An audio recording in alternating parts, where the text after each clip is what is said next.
Okay, we'll begin with revision of capital gains quickly. Yes, entire chapter will revise. So, definition of capital asset, section 2, subsection 14. Because of MCQ, everything becomes very, very important. So, read always carefully in detail. What is the definition of capital asset? It means property of any kind held by assessee, whether or not connected with business or profession. So, they are saying whether or not. Then again, securities of financial institution investor, that is usually not us. But what is very important is are all the exclusions of the capital asset. So what is included is any property. So all can be capital asset except which is mentioned in exclusion. What is first one? Stock in trade, or you can call them as trading assets, consumables or raw materials. Okay, held for purpose of business or profession other than securities. Fine. Other than securities referred above means the part B of the definition. So exclusion number 1 is what? Stock in trade or trading assets. Exclusion number 2, very important, are the personal effects. That is the personal property, especially the movable property, including wearing apparel and furniture, held for obviously personal use, but excludes what?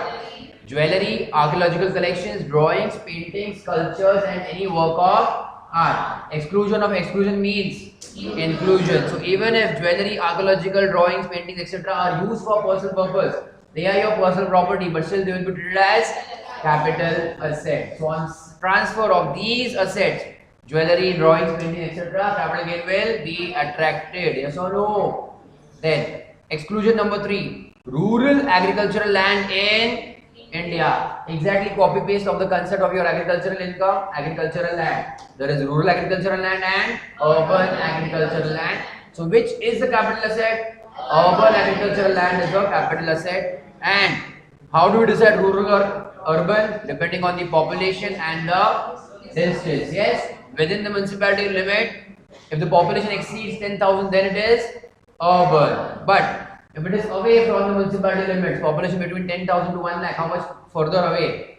2 kilometers. 1 lakh to 10 lakhs, 6 kilometers. And above 10 lakhs, 8 kilometers. Above means further ahead, they will be rural. Beyond them or below. Before them, earlier of them, whatever it is, urban agricultural land. In that case, it will be capital asset and taxable. Yes? Then, okay, exclusion number 4. Deposit certificates issued under gold modernization scheme. Some of the MCQ may or may not be asked, but read each and everything carefully. Then certain examples are given of transfer. Fine. All of these, sale, exchange, relinquishment, conversion, whatever it might be. Again, your right in the cooperative society, that is also a transfer. Yes or no? Then the most important part we come to is the types of capital assets, short term or long term. They have defined short term, so whatever is not short term becomes long term. Simple.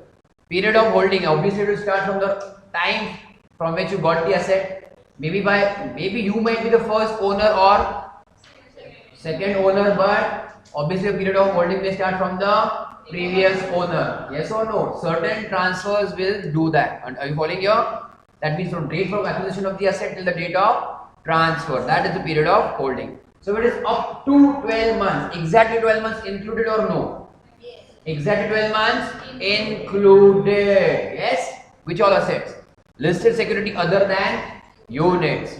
Unit of UTI, Unit Trust of India, unit of equity oriented fund and zero coupon bond. They will be short term asset if they are held only for maximum 12 months. If it is 12 months, one date becomes long term. Yes. Then period of holding up to 24 months. 24 months exactly included or no? Included in short term. Which one?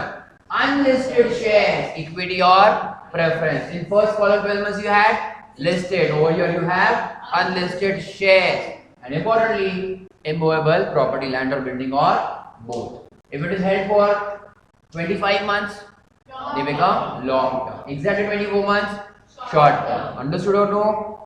And lastly, period of holding up to 36 months. 36 months included? Yes. Other unlisted securities. Column number 1, 12 months had listed shares. Column number 2 had unlisted shares. But last column we have other now unlisted securities. Here we had listed security. Now you have here other unlisted security. Yes or no? So column number 2 of 24 months had what? Unlisted shares. Unlisted securities is 36 months. And debt oriented fund again 36 months. So if you again invest in mutual fund, either equity oriented or debt oriented, again that will decide whether it is short term or long term depending on period of holding. If it is equity oriented mutual fund, then 12 months. If it is debt oriented mutual fund, then 36 months. Understood here? And now any other residuary capital assets held for 36 months. Up to 36 months they will be short term. Beyond 36 months they are long term. Very important. This will determine what type of capital asset that will affect what? The tax rates. The tax rate simply. Yes or no? Everyone? Yes.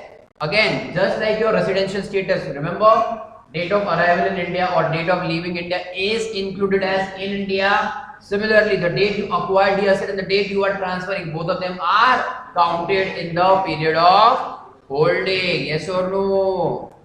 Acquired date and transfer date, both are included in the period of holding. Equity oriented fund means what? More than 65% are invested in equities of the domestic company. Yes or no? That 65% may be important again from MCQ point of view. Understood everything? Everyone till here? Fine. Then what is your simple methodology or computation format? Type of capital asset. Can you identify now? Yes. Type of transfer. Then period of holding. Depending on all these three now, what we can decide? Type of capital gain. And lastly, year of taxability. Because in certain cases we will see that the transfer may have happened many years back, but it is taxable now, or vice versa. It can be basically anything. Yes. And simple format is what? Just see sale consideration. That is your gross sale consideration less transfer expenses. Brokerage is a transfer expenses or no? Correct. And any other legal expenses which is very much necessary for the transfer, they will be reduced from gross sale consideration. What will arrive at? Net sale consideration. From there we can reduce the cost of acquisition and cost of improvement. Depending they are long term or not, depending on the type of capital asset, you can index them. Yes or no? Like bonds and debentures, can we index them if they are long term? No, because only there is one exception of index capital gain bonds. And which one?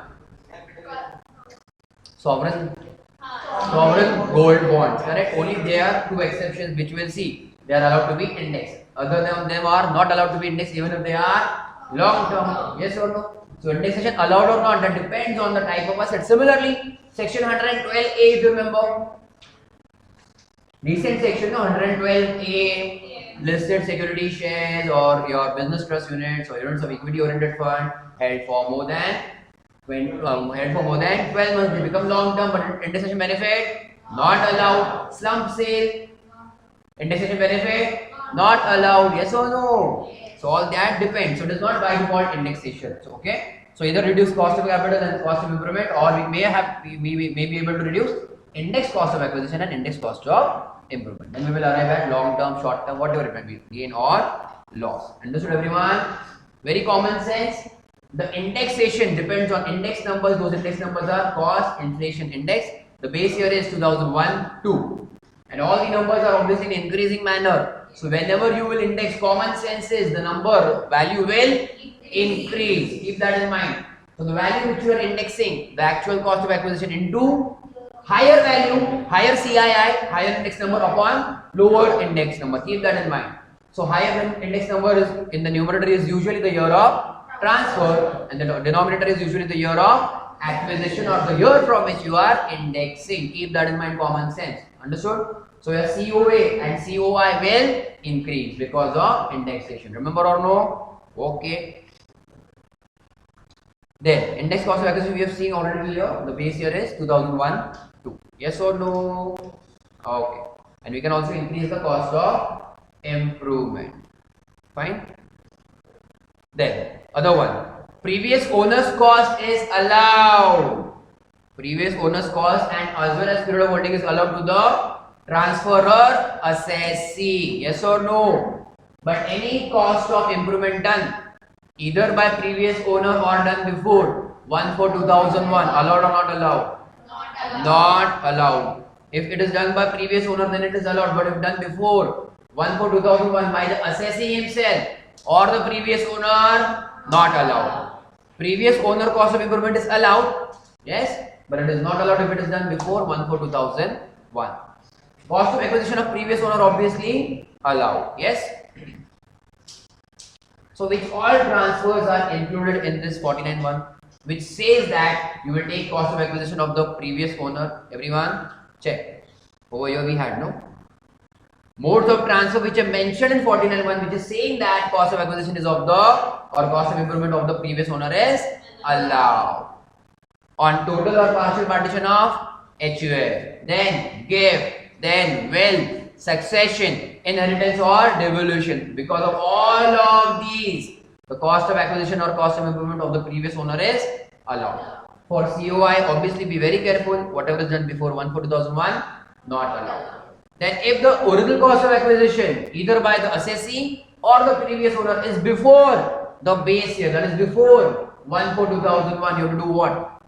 You have to calculate that value, the original cost of acquisition and FMV as on 1 for 2001, whichever is higher. That is your cost of acquisition for the sake of calculations. Yes or no? Very important. It just means that you're trying to bring that valuation till the year of transfer. Understood here? Okay. Previous owner's cost of acquisition or improvement and holding period will be allowed to the transferor actually, but transferee means what? The original owner to the assessee. Fine.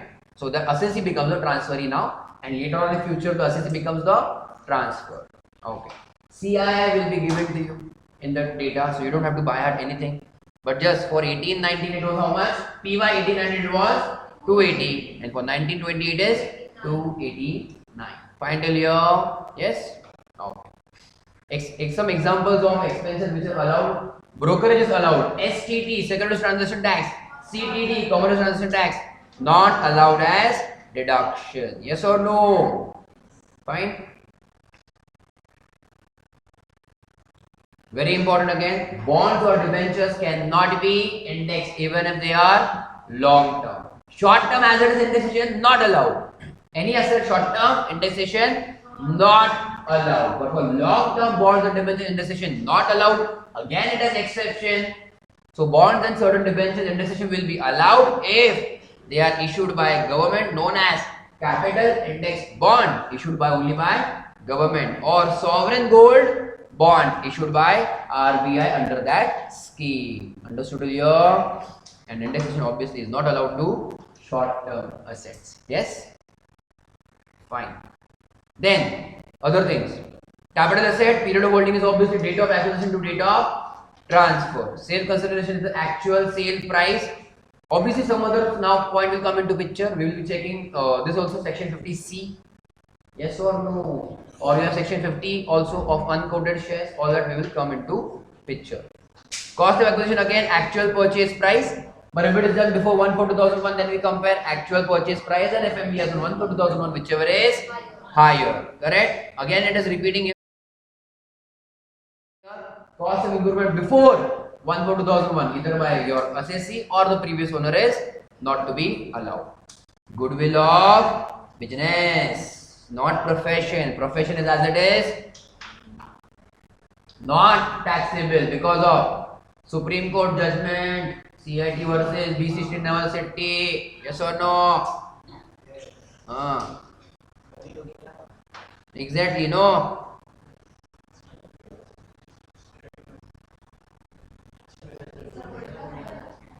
Same thing, doesn't matter if this appellant respondent parties are same only, no.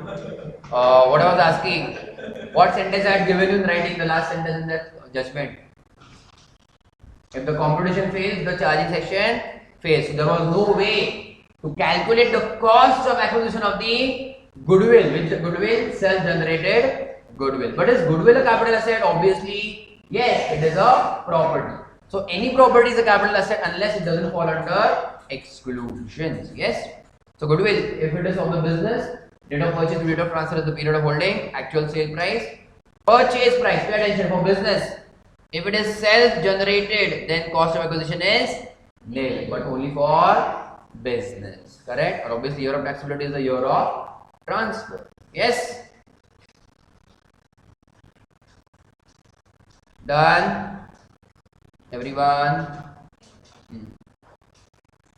Check other examples of that modes of transfer which allows the previous owner's cost of acquisition. Which all? Total or partial partition of HUF, gift, will, succession, inheritance, distribution of assets on liquidation of a company. Again, over here we allow the cost of the previous owner. Again important, bonus shares. If issued before 1/4/2001, we take the FMV on 1/4/2001 as the cost of acquisition, even if bonus shares were allotted free of cost. Obviously, they are allotted free of cost. But if they were issued on or after 1/4/2001, then the cost of acquisition is nil. So simply said, whatever is the sale price of your bonus share, that will be the gains, capital gains. Correct?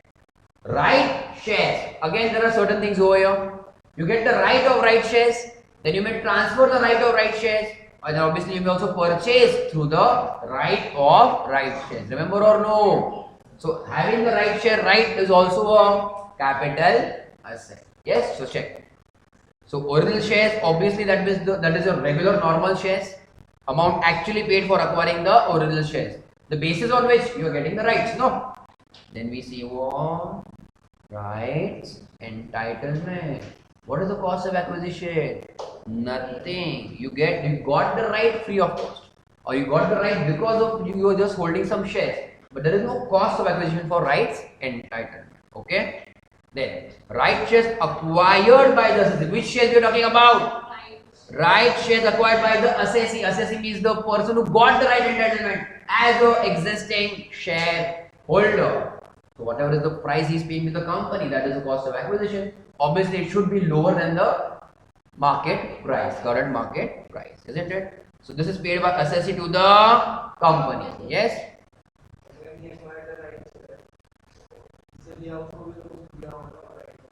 Assessee, now right shares acquired by assessee. That is the next person.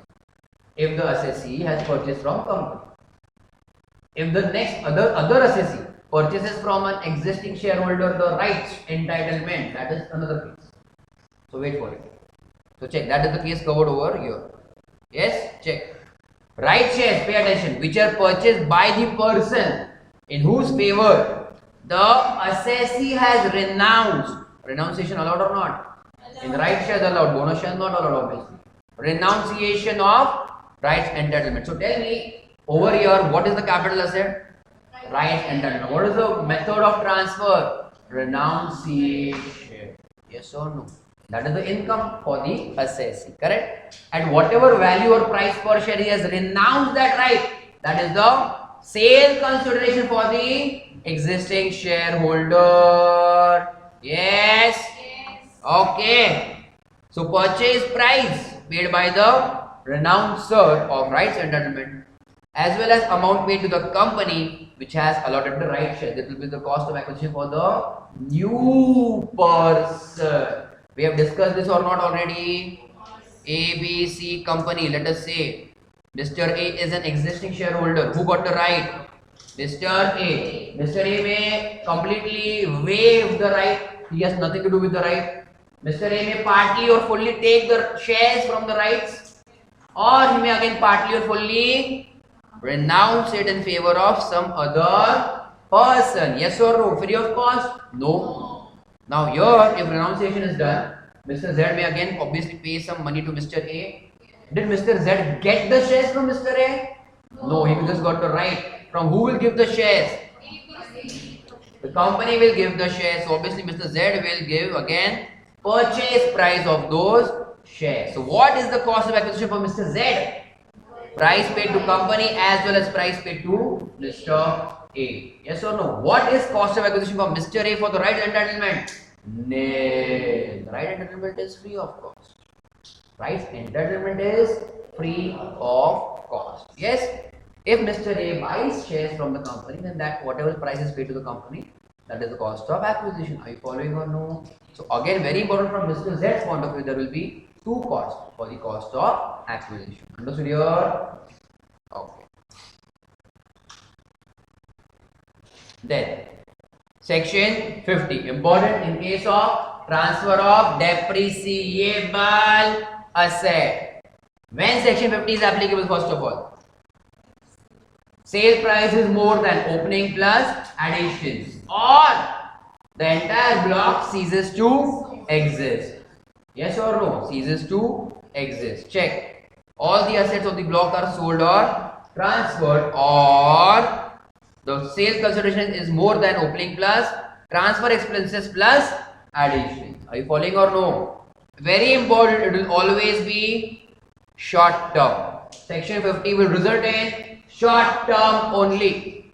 Yes, because whatever is happening, you are comparing from the opening WDV or opening date of the year. So whatever is happening is during the year, so it will become short term, either gain or loss. Yes.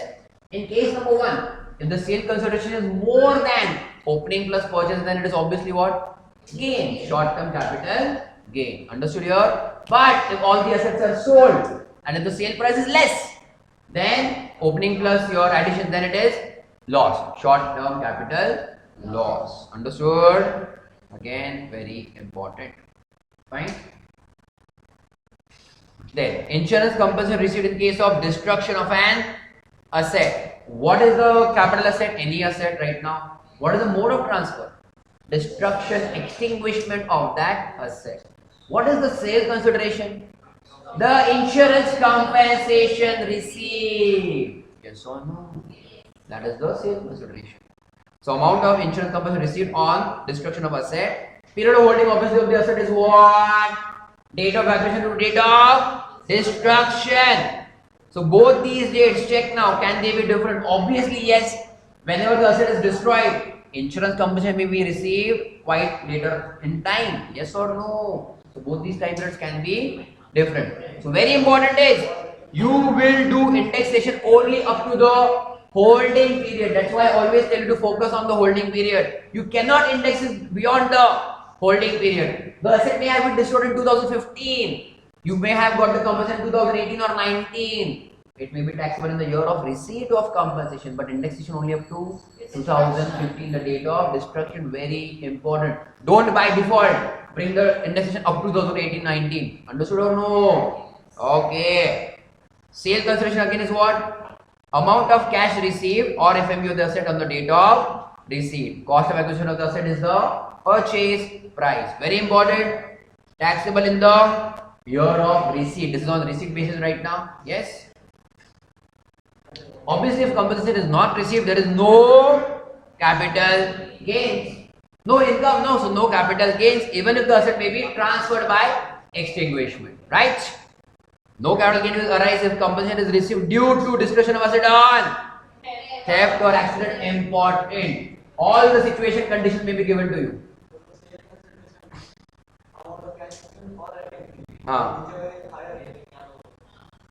Higher, obviously higher. Fine. Natural causes which are allowed. So check. Flood, typhoon, hurricane, cyclone, earthquake, or whatever it might be. But what is not allowed? Theft or accident is not allowed. Yes. Conversion of capital asset into stock in trade. Again important, because two incomes will arise. Which one? Yes or no? See, that means you are saying capital asset. So on transfer of capital asset, it was capital gain will arise, but stock in trade is the exclusion of capital asset or no? Yes. So earlier though it was a capital asset, no? At that time, that's why capital gain will arise. So there will be capital gain as well as business income. On transfer, or you can say conversion of capital asset, capital gain will arise. On sale of stock, business income will arise. Very important. What is the period of holding? Date of acquisition of capital asset to the date of conversion. Yes or no? So here what is the case? Conversion of capital asset into stock in trade. Date of purchase to the date of conversion. Very important. This will be a classic case of period of holding and year of taxability being different years. Understood? Okay. Again important. What is the sale consideration? For capital gain, FMV. Not the sale price, because you are not selling us on that day. No, you're just converting into stock in trade. That is the fair market value. So here you can see here is the sale consideration. So obviously it becomes what? Purchase price for what? Tell me. Yes, stock in trade or business income. Yes or no? Very important. Cost of acquisition, the actual original purchase price. Year of taxability, again important. The year of sale of stock in trade. Very important. And business income will be what? The actual final sale price minus the cost of acquisition. The cost of acquisition is the fair market value on the date of conversion. That yesterday we had done that one case of construction of flats. Even the cost of construction will be the business expenditure, no? So that can also be reduced. Yes.